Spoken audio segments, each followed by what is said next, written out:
Assalamualaikum warahmatullahi wabarakatuh. Innal hamdalillah nahmaduhu wa nasta'inuhu wa nastaghfiruh wa na'udzu billahi ta'ala min shururi anfusina wa min sayyiati a'malina. Man yahdihillahu fala mudhillalah wa man yudlil fala hadiyalah. Wa asyhadu an la ilaha illallah wahdahu la syarikalah wa asyhadu anna Muhammadan abduhu wa rasuluh. Ya ayyuhalladzina amanu taqullaha haqqa tuqatih wa la tamutunna illa wa antum muslimun. Ya ayyuhan nasu taqu rabbakumul ladzi khalaqakum min nafsin wahidah wa khalaqa minha zawjaha wa batha minhuma rijalan katsiran wa nisaa'a wattaqullaha alladzi tasaaluna bihi wal arham innallaha kana 'alaikum raqiba. Ya ayyuhalladzina amanu taqullaha wa qulu qawlan sadida yuslih lakum a'malakum wa yaghfir lakum dhunubakum wa man yuti'illaha wa rasulahu faqad faza fawzan 'azima. Amma ba'd. Fa inna asdaqal hadithi kitabullah wa khairal hadi hadi Muhammadin sallallahu alaihi wasallam wa syarral umuri muhdatsatuha wa kullu muhdatsatin bid'ah wa kullu bid'atin dhalalah wa kullu dhalalatin finnar. Ma'asyiral muslimin, ikhwani fillah, rahimani wa rahimakumullah. Kita melanjutkan kembali pembahasan kitab Syarah Kashfus Syubuhat yang dikarang oleh Al-Imam Muhammad bin Abdul Wahhab At-Tamimi rahimahullah dengan syarah penjelasan dari Fadilatul Syekh Muhammad bin Shalih Al-Utsaimin rahimahullahu taala. Di pertemuan kita sebelumnya kita masih di awal-awal pembahasan kitab Kashfus Syubuhat di mana muallif rahimahullahu taala menjelaskan tentang sejarah tauhid yang pertama kali dibawa oleh Nabi Nuh alaihi salam. Nabi Nuh sebagai rasul pertama diutus oleh Allah Subhanahu wa taala kepada suatu kaum yang mereka ini ghulu, berlebih-lebihan kepada orang-orang saleh. Orang-orang saleh yang dimaksud adalah wali limo yang pernah kita singgung, yaitu yang Allah sebutkan dalam surah Nuh. Wa qalu la tadharunna alihatakum wa la tadharunna wadda wa la suwa'a wa la yaghutha wa ya'uqa wa nasra, yaitu Wad, Suwa', Yaghuth, Ya'uq dan Nasr.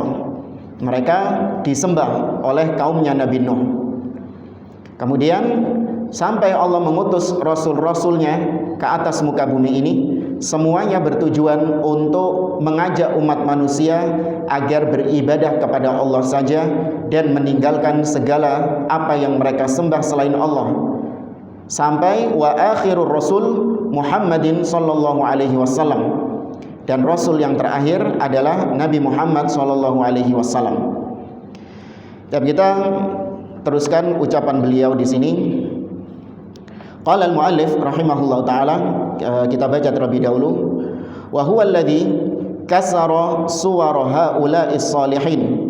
Dialah Nabi sallallahu alaihi wasallam yang menghancurkan berhala-berhala haula'is salihin, yaitu berhala-berhalanya orang-orang soleh, dalam artian orang soleh yang dijadikan berhala. Nabi SAW yang menghancurkan. Nanti akan kita bahas penjelasan dari ucapan ini. Wa arsalahullah ila unasin yata'abbaduna wa yahujjuna wa yatasaddaquna wa yadhkuruna Allah katsira. Allah mengutus Nabi SAW kepada suatu kaum umat manusia yang mereka itu juga beribadah. Orang-orang Quraisy ini, mereka juga berhaji, mereka juga bersedekah, mereka juga banyak berzikir kepada Allah Azza wa Jalla. Walakinnahum yaj'aluna ba'dal makhluqati wasa'ita bainahum wa bainallah. Namun orang-orang Quraisy ini mereka menjadikan sebagian makhluk, sebagian ciptaan Allah sebagai perantara antara mereka dengan Allah Subhanahu wa taala. Yaqulu, mereka mengatakan nuridu minhum at-taqarruba ilallah. Loh, kami ini ingin mendekatkan diri kepada Allah kok. Kami menyembah menyembah kepada Lata, Uzza. Tujuan kami mendekatkan diri kepada Allah Subhanahu wa taala. Wa nuridu syafa'atahum indahu. Dan kami menginginkan menyembah Lata, menyembah Uzza dan yang lainnya. Kami menginginkan agar mereka ini memberikan kepada kami syafaat, pertolongan di sisi Allah Subhanahu wa taala. Kita berhenti sampai di sini. Kita jelaskan maksud daripada ucapan muallif di sini. Kata Syekh Muhammad bin Shalih Al-Utsaimin, anna Nabiy sallallahu alaihi wasallam kasara suwaral asnam wa dzalika yaumal fathi hina dakhala al-Ka'bata fawajada haulaha wa fiha 360 sanaman. Tadi kita sebutkan Nabi sallallahu alaihi wasallam yang menghancurkan berhala-berhala yang merupakan representasi dari orang-orang soleh yang disembah sama umat manusia. Itu dihancurkan sama Nabi SAW. Itu peristiwa tersebut terjadi pada Yaumu Fathi Makkah, yaitu pembebasan kota Makkah. Nabi ketika masuk ke Ka'bah, Nabi mendapati di Ka'bah dan sekitarnya itu ada sekitar 360 berhala. Ya, Ka'bah, tempat yang kita lihat sekarang, Ka'bah, situs paling suci di atas muka bumi ini, rumah Allah yang paling mulia. Itu dulu pernah menjadi ajang kesyirikan terbesar di Jazirah Arab.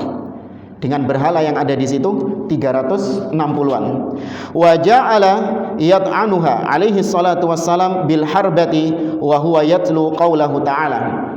Nabi SAW menghancurkan itu seraya Nabi SAW membacakan firman Allah Azza wa Jalla yang ada di dalam surah Al-Isra.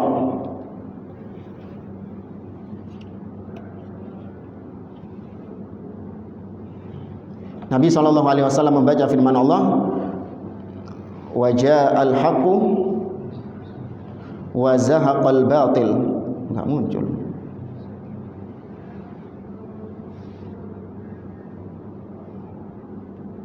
Nah, surat Al-Isra ayat 81. Wa qul ja'al haqqu wa zahaqal batil innal batila kana zahuqa. Dan katakanlah wahai Muhammad, telah datang al-haq dan telah binasa kebatilan. Karena sesungguhnya kebatilan itu pasti akan binasa. Setelah itu dikatakan di sini Nabi SAW menghancurkan berhala-berhala tersebut. Kata Syekh Muhammad bin Abdul Wahab, Nabi diutus kepada suatu kaum yang mereka ini beribadah, berhaji, bersedekah, dan mereka banyak berzikir kepada Allah Subhanahu wa taala. Kata Syekh Utsaimin, maksud daripada ucapan ini, ai annallaha ba'atha rasulahu Muhammadan sallallahu alaihi wasallam ila qaumin yata'abbadun lakinnaha ibadatun batilah. Nabi diutus kepada kaum Quraisy, suatu kaum yang mereka beribadah. Mereka bukan enggak beribadah. Orang-orang Quraisy ini beribadah. Namun ibadah mereka itu ibadah yang batil. Ya, ibadah yang batil. Ma unzila biha min sultan. Kenapa dikatakan batil? Karena Allah tidak pernah memerintahkan ibadah seperti itu.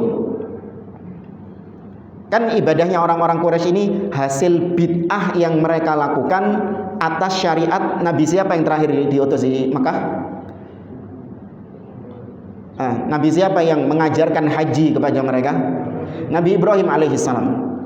Nabi Ibrahim diutus oleh Allah Azza wa Jalla, dan Nabi Ismail alaihissalam. Orang-orang Mekah mereka menjalankan syariat tersebut secara turun-temurun.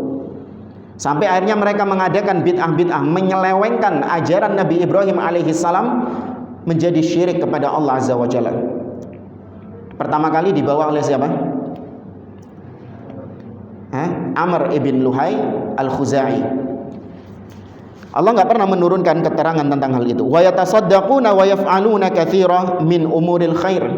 Orang-orang Quraisy mereka juga bersedekah, mereka juga banyak melakukan kebaikan-kebaikan.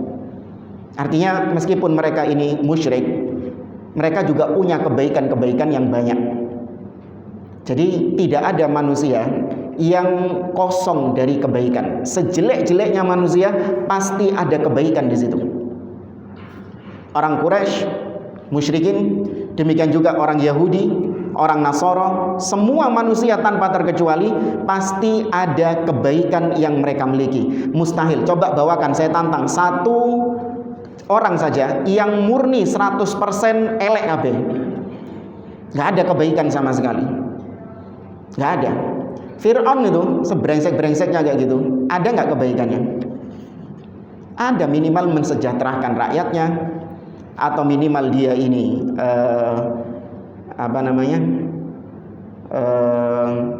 menuruti istrinya, sayang kepada istrinya. Buktinya istrinya ketika pingin memungut Musa untuk supaya dipelihara di dalam istana, dituruti nggak sama Fir'aun? Dituruti. Wa qalat imra'atu fir'auna qurratun 'ainin li la taqtuluhu asa ay yanfa'ana aw nattakhidahu walada. Kata istrinya Fir'aun, ini penyejuk mata bagi kita. Jangan kau bunuh dia.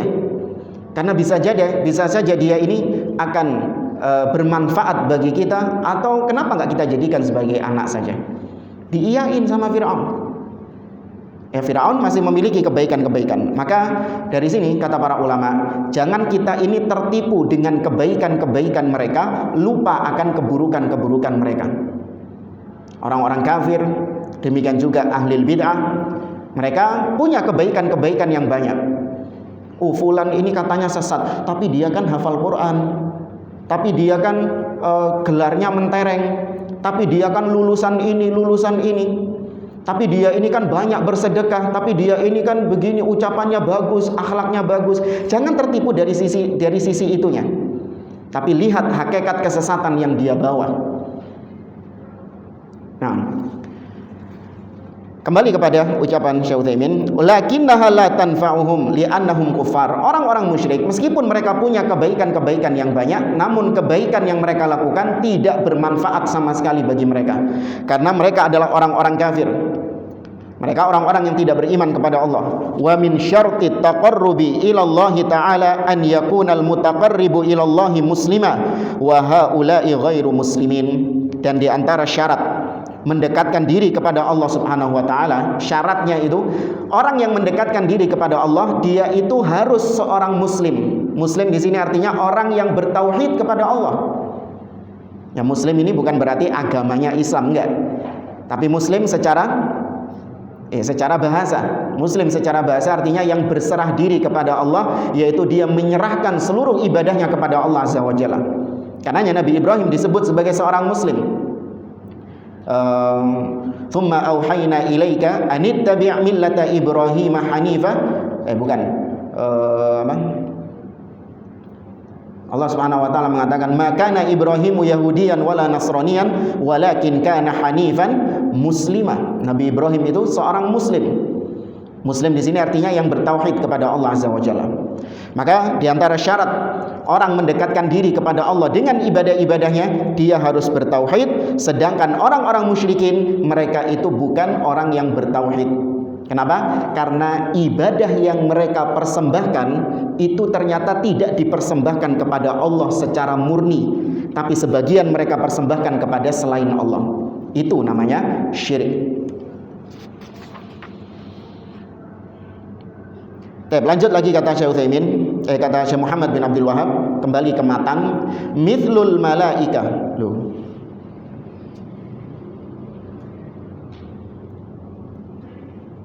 Kata beliau, mithlul malaika wa Isa ibni Maryam wa unasin ghairihim minas salihin. Di antara makhluk-makhluk yang disembah, yang dijadikan berhala-berhala, seperti para malaikat. Ya, para malaikat itu juga dijadikan sebagai sesembahan oleh manusia. Kemudian orang-orang Nasara menjadikan Nabi Isa alaihi salam sebagai sesembahan mereka, dan orang-orang soleh yang lain. Ya, banyak di antara orang-orang soleh yang kemudian dijadikan sebagai objek sesembahan. Apalagi kalau antum lihat sekarang ini, di zaman sekarang ini, di India ini. India itu paling senang dikit-dikit ada orang yang ngetren, ada orang yang mereka anggap ini wah gitu, langsung dibikinin patung sama mereka. Sampai ada yang terakhir itu yang nyembah, yang bikin patungnya Donald Trump, presiden Amerika itu. Dibikinin patung, disembah, dikasih sajen, kemudian dikalungi kembang-kembang gitu. Ada tuh, kita lihat kompilasi orang-orang India ini suka bikin sesembahan-sesembahan. Ada apa dikit dibikin sesembahan, ada apa dikit dibikin sesembahan, ada orang soleh dikit dibikin sesembahan. Nggak muslimnya, nggak Hindunya. Bukan cuma orang-orang, kalau orang-orang Hindunya memang pekerjaan mereka, yang muslimnya juga demikian. Kata Syekh Utsaimin, ay annahum innama ya'buduna hadhil asnam lituqarribahum ila Allahi zulfa. Mereka orang-orang musyrikin Quraisy, mereka mempersembahkan ibadah kepada berhala-berhala tersebut tujuannya untuk mendekatkan diri kepada Allah Subhanahu wa taala dengan sedekat-dekatnya. Fahum mukirruna bi annaha dunallah.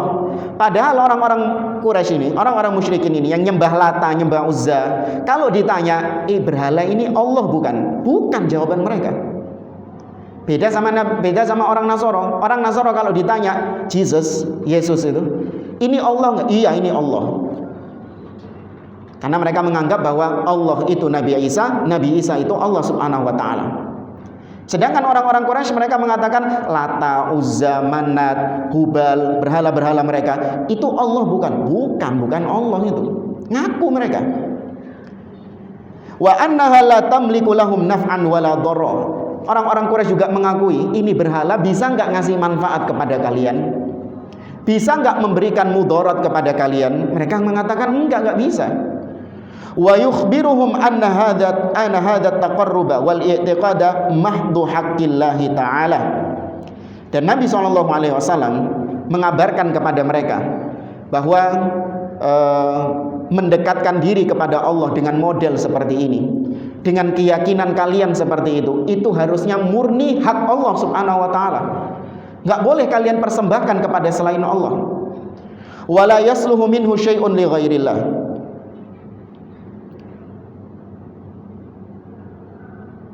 Dan itu tidak boleh diberikan kepada selain Allah Subhanahu wa taala. Afwan, itu ucapannya Syekh Muhammad bin Abdul Wahab.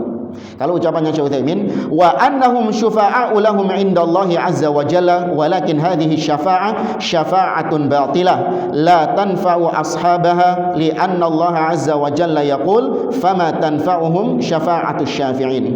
Orang-orang Quraisy juga menganggap, tadi kita katakan berhala-berhala itu bisa memberikan pertolongan syafaat kepada mereka. Namun Allah bantah bahwa orang-orang Quraisy mereka tidak akan mungkin mendapatkan syafaat. Ya, mereka tidak akan mungkin mendapatkan syafaat pertolongan dari siapapun, entah itu nabi, orang soleh, para malaikat. Meskipun di dunia mereka menyembah malaikat-malaikat itu, menyembah orang-orang soleh itu, tapi nanti di akhirat orang-orang soleh itu belenek sama mereka, nggak akan diberikan syafaat. Justru diingkari perbuatan mereka bahwa itu perbuatan syirik kepada Allah Azza wa Jalla. Allah mengatakan dalam surah Al-Muddathir, "Fama tanfa'uhum syafa'atus syafi'in."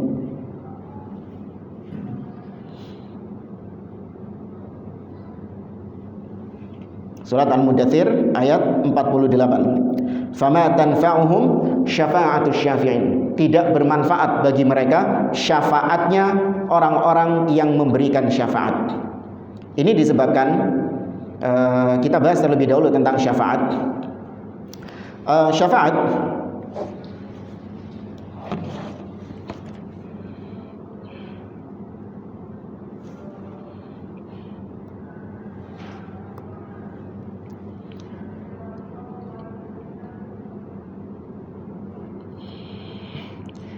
syafaat terbagi menjadi dua, atau sebelumnya syafaat itu hanya murni milik Allah Subhanahu wa taala. Secara asal syafaat itu hanya murni milik Allah. Tidak ada makhluk yang punya syafaat. Tapi apa sih syafaat itu? Syafaat maknanya adalah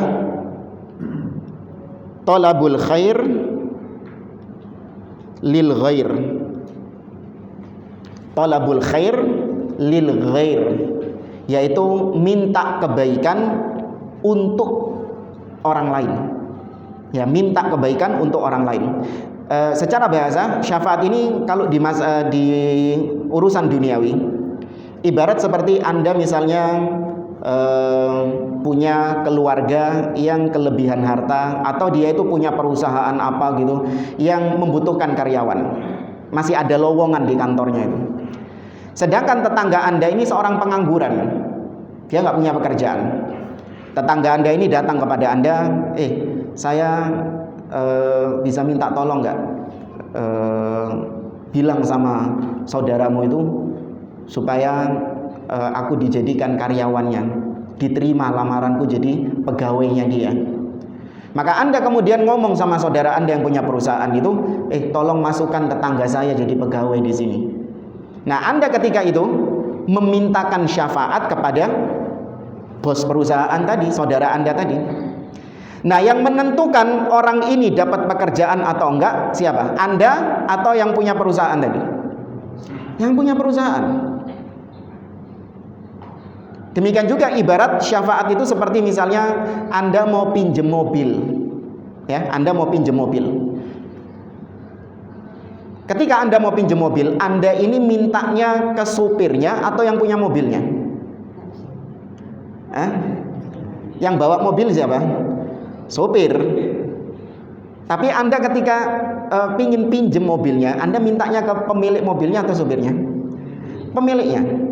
Maka dari sini syafaat milik Allah Subhanahu wa taala. Meskipun nanti Allah Azza wa Jalla memuliakan sebagian hamba-hambanya untuk bagi-bagi syafaat, iya. Tapi tetap mereka yang bagi-bagi syafaat itu tidak merdeka, bisa seenaknya sendiri membagi-bagi syafaat, tidak. Tetap harus dengan ridho Allah Subhanahu wa taala kepada yang diberi syafaat. Meskipun seluruh nabi berkumpul, mulai Nabi Adam sampai Nabi Muhammad SAW. Kemudian orang-orang soleh berkumpul untuk memberikan syafaat kepada siapa misalnya? Kepada Fir'aun, biar Fir'aun tidak diazab sama Allah. Semua nabi berkumpul, semua orang soleh berkumpul untuk ngasih syafaat kepada Fir'aun ini biar nggak diazab. Tapi kalau Allah Azza wa Jalla tidak meridhoi Fir'aun untuk masuk surga, kira-kira bermanfaat nggak syafaatnya para nabi ini? Nggak bermanfaat. Maka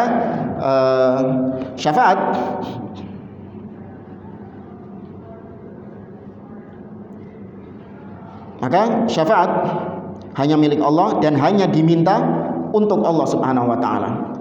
Syafaat ada dua syaratnya. Yang pertama adalah al-idhnu lisyafi' dan ar-ridha lil masyfu'.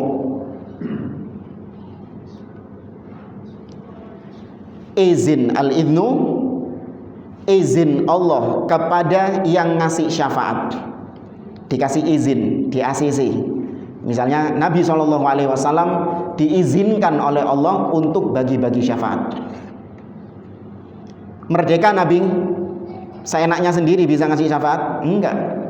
Kalau seandainya Nabi seenaknya sendiri bisa ngasih syafaat, kira-kira siapa orang yang beliau beri syafaat? Abu Thalib, supaya bisa terselamatkan dari api neraka. Itu pun syafaat Nabi kepada Abu Thalib cuman meringankan siksanya Abu Thalib, tidak mengangkat Abu Thalib dari neraka menuju surga. Kemudian yang kedua adalah ridho Allah kepada yang diberi syafaat. Allah nggak ridho Abu Thalib diberi syafaat untuk masuk surga, nggak ridho. Maka tetap Abu Thalib, meskipun yang memberikan syafaat adalah Nabi Muhammad, beliau tetap berada di neraka. Dia tetap berada di neraka. Pembagian syafaat yang lain, atau sebelumnya kita bawakan dalilnya. Dari mana kita ambil dalil kalau syafaat itu hanya milik Allah Subhanahu wa taala? Allah mengatakan, "Qul lillahi syafa'atu jami'a." Surah Az-Zumar ayat 44. Kita perhatikan, "Qul lillahi syafa'atu jami'a." Katakanlah wahai Muhammad, sesungguhnya hanya milik Allah syafaat jami'ah, semua syafaat itu hanya milik Allah Subhanahu wa taala. Dalil yang lain juga, man dzalladzi yashfa'u 'indahu illa bi'idzni. Siapa yang bisa memberikan syafaat kecuali di sisi Allah kecuali dengan izinnya. Artinya tidak ada yang bisa memberikan syafaat kecuali dengan izin Allah Azza wa Jalla. Dalil yang tegas yaitu di dalam surah An-Najm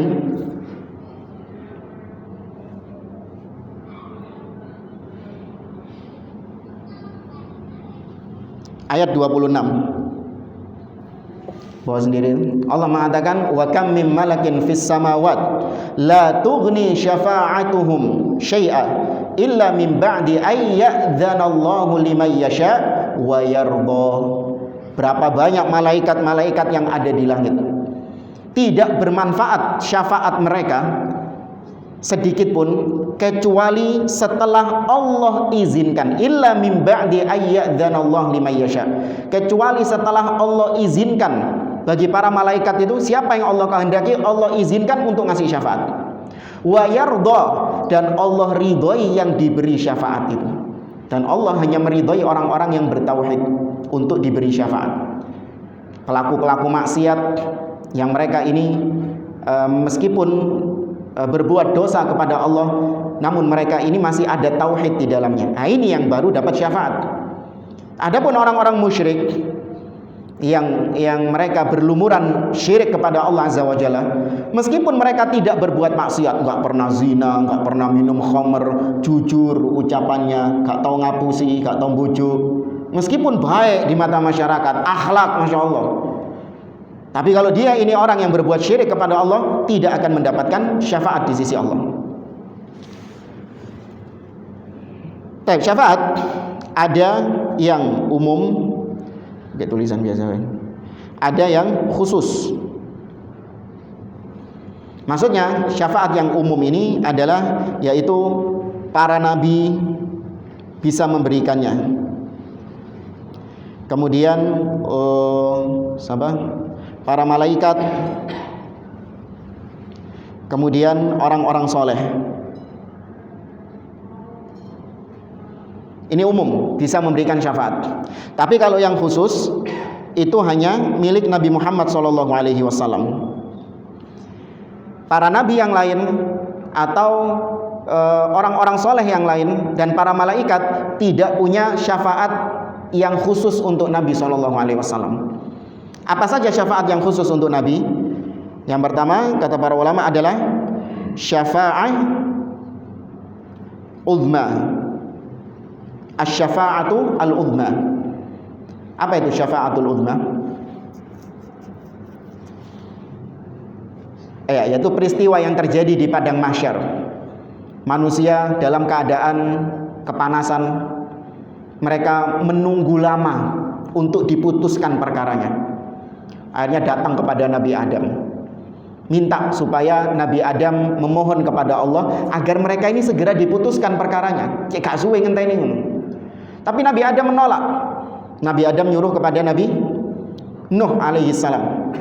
Mereka datang kepada Nabi Nuh, "Ya Nuh, anta awwalur rusul." Wahai Nuh, kau adalah rasul yang pertama. Kemudian Nabi Nuh juga menolak. "Idhhab ila Ibrahim." Pergi ke Nabi Ibrahim. Mereka datang kepada Nabi Ibrahim. Nabi Ibrahim juga menolak. Disuruh kepada Nabi Musa juga menolak. Disuruh kepada Nabi Isa menolak. Disuruh kepada Nabi Muhammad SAW, baru Nabi mengatakan, "Analaha." Iya, akulah pemilik syafaat tersebut. Kemudian Nabi sujud kepada Allah Subhanahu wa taala. Kemudian Allah mengatakan, "Ya Muhammad, irfa' ra'sak was'al tu'ta washfa' tusyaffa'." Wahai Muhammad, angkat kepalamu, mintalah kau akan dikabulkan permintaanmu, dan mohonlah syafaat, kau akan diberi syafaat. Ini khusus untuk Nabi. Nabi-nabi lain nggak bisa. Asy-syafa'ah al-uzma, syafaat yang agung. Kemudian yang kedua, yaitu syafaat kepada Abu Thalib, tadi yang kita sebutkan. Ini khusus untuk Nabi. Abu Thalib itu secara asal dia nggak bisa dapat syafaat, meskipun syafaat yang sifatnya meringankan siksanya.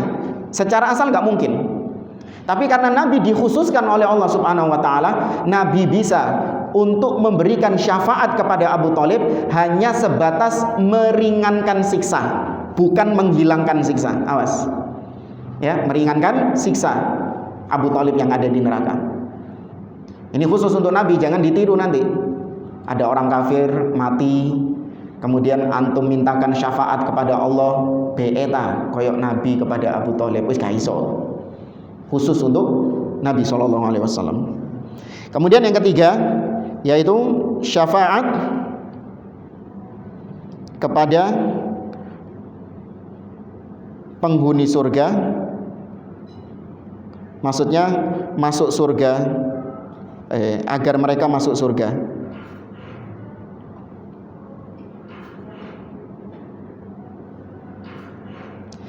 Yaitu hadis yang disampaikan oleh Nabi SAW bahwa orang-orang yang penghuni surga, ahlul jannah, mereka tertahan di pintu surga. Mereka tidak bisa masuk surga. Sampai kapan? Sampai Nabi SAW orang yang pertama kali membuka pintu surga. Ana awwalu man fataha babal jannah. Atau kama qala sallallahu alaihi wasallam. Aku adalah orang yang pertama membuka pintu surga.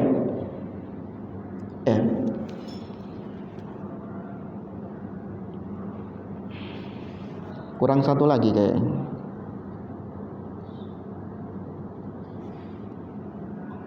Ya, kayaknya 3 ini. Syafaat kepada penghuni surga agar mereka masuk surga.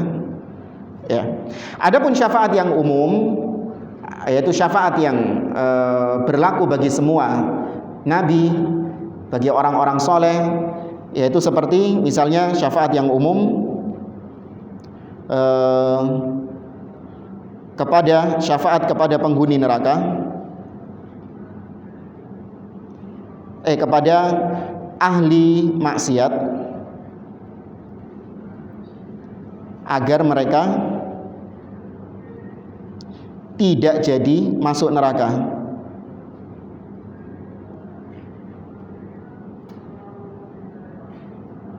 Jadi secara timbangan amal, mereka orang-orang ini sakjane mlebu neraka. Tapi karena dapat syafaat, akhirnya mereka gak sido mlebu neraka, justru masuk surga. Ini umum, bukan hanya Nabi SAW, semua juga bisa. Kemudian yang kedua, syafaat bagi penghuni neraka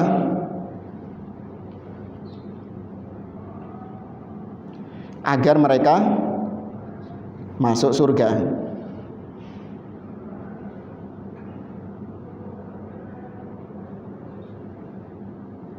Bedanya apa sama yang pertama?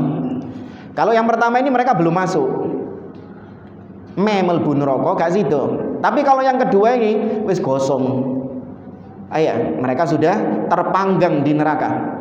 Kemudian dicelupkan di Nahrul Hayah, sungai kehidupan, sehingga mereka tumbuh kembali dan dimasukkan ke dalam surga. Mereka sudah merasakan panasnya neraka itu. Yang ketiga, yaitu syafaat yang bentuknya menaikkan derajat seseorang dari level surga yang rendah ke level surga yang atas. Syafaat level surga. Jadi kita tahu surga itu bertingkat-tingkat. Ada yang level bawah, ada yang bertingkat-tingkat. Nah, ketika seorang mendapatkan syafaat, maka dia itu bisa naik level. Bukan PPKM ini ya. Naik turun level, bukan. Dia bisa naik level ke surga yang lebih tinggi derajatnya. Nah, itu dengan syafaat tadi. Ini kayaknya Nabi kurang satu ini, yang 4 ini. Lupa tapi anak. Wallahu a'lam. Tapi secara umum seperti ini, syafaat, bentuk-bentuk syafaat ada yang khusus dan ada yang umum. Tapi kita lanjutkan membahas Kasyfus Syubhat.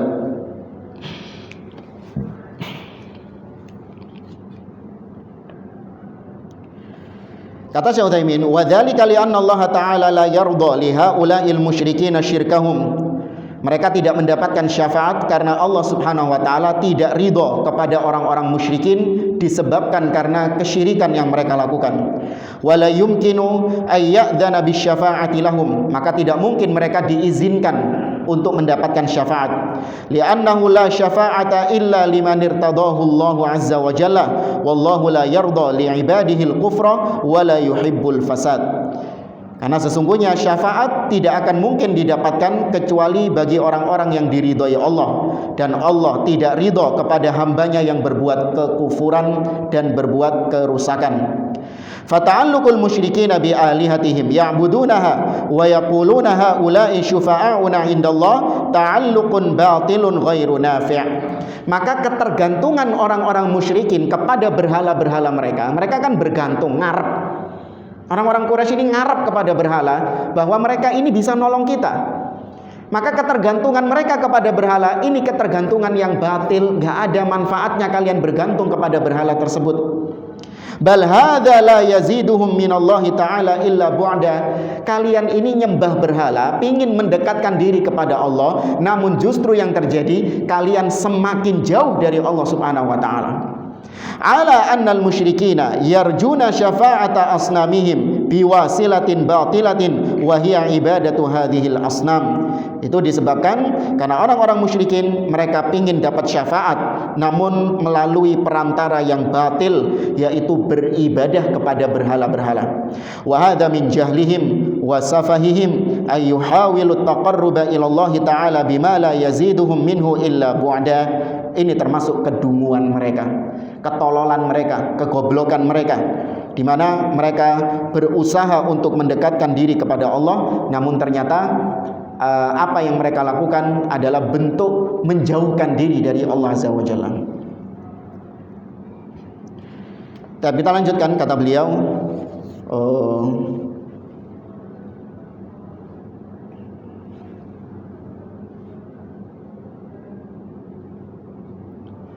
Faba'athallahu ilaihi Muhammadan sallallahu alaihi wasallam. Maka mereka Allah pun mengutus kepada mereka Nabi Muhammad sallallahu alaihi wasallam, yujaddidu lahum dina abihim Ibrahim alaihi salam. Nabi itu memperbaharui kembali agama kakek moyang beliau, yaitu Nabi Ibrahim alaihi salam. Karena Nabi Muhammad ini keturunan Nabi Ibrahim alaihi salam. Dan Nabi Ibrahim adalah orang yang berdakwah tauhid di kota Mekah. Tauhidnya sudah dirusak sama orang-orang Quraisy, maka sama Nabi di-refresh kembali, disegarkan kembali tauhidnya yang dulu dibawa oleh Nabi Ibrahim alaihissalam. Wa yukhbiruhum anna hadha taqarrub wal i'tiqad mahdhu haqqillah. Dan Nabi mengabarkan kepada orang-orang Quraisy bahwa kalian mendekatkan diri seperti ini dengan keyakinan kalian bahwa berhala ini bisa ngasih syafaat. Perbuatan kalian itu harusnya murni hanya milik Allah Subhanahu wa taala, hanya ditujukan kepada Allah. Gak boleh ditujukan kepada berhala-berhala tersebut. La yasluhu minhu syai'un la limalakin muqarrabin wala linabiyyin mursalin fadlan an ghairihima. Tidak berhak ibadah yang kalian kerjakan ini. Kalian sujud, kalian menyembelih, kalian berdoa, ya takut, berharap, khauf, roja, tidak boleh kalian persembahkan kepada siapapun, bahkan kepada malaikat yang paling dekat kepada Allah nggak berhak. Atau kepada nabi yang diutus sama Allah, juga nabi itu nggak berhak mendapatkan ibadah kalian. Fadlan an ghairihima, apalagi selain malaikat dan nabi. Nah, ini beda ya dengan keyakinannya Rafidhah. Kalau keyakinannya Rafidhah, imam-imam mereka ini derajatnya, makomnya lebih tinggi daripada malaikat dan daripada nabi. Itu ditegaskan oleh salah satu rahib mereka, pastor mereka, Al-Khumaini, dalam kitabnya Al-Hukumah Al-Islamiyah. Tahu Khumaini ya? Yang dulu dielu-elukan sama banyak dari kalangan ahlu sunnah, revolusioner, ya salam, pahlawan Islam, karena keras melawan Amerika dan sekutunya, keras melawan orang-orang kafir. Banyak yang mengidolakan, bukan cuma yang Syiah, yang ahlu sunnah juga banyak yang mengidolakan. Karena apa? Cuman ngelihat dari perjuangannya, nggak dilihat akidahnya bagaimana, nggak dilihat manhajnya bagaimana. Terlalu mudah untuk mengidolakan seseorang hanya dari perjuangan dan retorika-retorika yang membara gitu. Al-Khumaini, Al-Khabith, yang menjijikkan, yang kotor itu pernah mengatakan dalam kitabnya Al-Hukumah Al-Islamiyah, dia mengatakan wa anna li a'immatina maqaman la yablughuhu malakun muqarrabun wala nabiyyun mursal. Dan sesungguhnya bagi imam-imam kami itu ada maqam, Mereka punya kedudukan yang tidak bisa dicapai oleh malaikat yang dekat dan tidak bisa pula dicapai oleh nabi yang diutus. Itu hulunya Rafidhah, orang-orang Syiah. Maka mereka dihukumi oleh para ulama laisu bimuslimin. Rafidhah ini bukan Islam. Sudah fix, sudah enggak usah ragu. Ya, Rafidhah bukan Islam. Dan kita lanjutkan kata Syekh Utsaimin. Yaqulul muallif rahimahullah innahum ma zalu ala hadzal kufri wa huwa ibadatu hadhil asnam litaqarrubihim bi za'mihim ila Allah ta'ala hatta ba'atha Allahu rasulahu wa khatama anbiya'ihi Muhammadan sallallahu alaihi wasallam ba'athahu Allah ta'ala bit tauhidil khalis yad'u an-nasa ila ibadatillahi wahdah wa yuhadziruhum minasyirk. Orang-orang Quraisy sesungguhnya mereka senantiasa di atas kekufuran. Mereka senantiasa beribadah kepada berhala-berhala itu dengan klaim kami sedang mendekatkan diri kepada Allah. Sehingga Allah mengutus nabinya, mengutus nabi yang terakhir, Nabi Muhammad SAW. Allah utus beliau dengan membawa tauhid yang murni. Ya, membawa tauhid yang murni, mengajak manusia untuk beribadah kepada Allah Subhanahu wa taala dan mentahdzir, memperingatkan manusia dari kesyirikan. Itu tugas seorang nabi gitu. Tugas seorang nabi itu mubasyirah wa mundhirah, nadhir dan basyir, memberikan berita gembira. Barang siapa yang bertauhid kepada Allah, maka dia masuk surga, maka dia akan mendapatkan ini, mendapatkan ini. Orang dengar itu senang enggak? Senang. Tapi ketika dibilangi, Nabi juga mundir, memberi peringatan.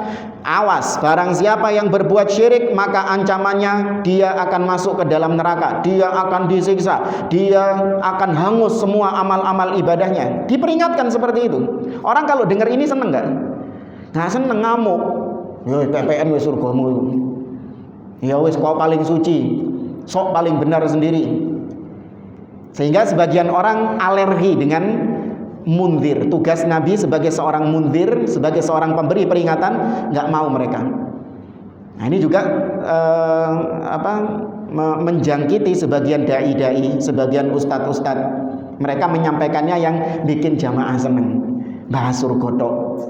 Tidak mau memperingatkan dari kesesatan ini, tidak mau memperingatkan dari kesyirikan, tidak mau memperingatkan dari kebid'ahan.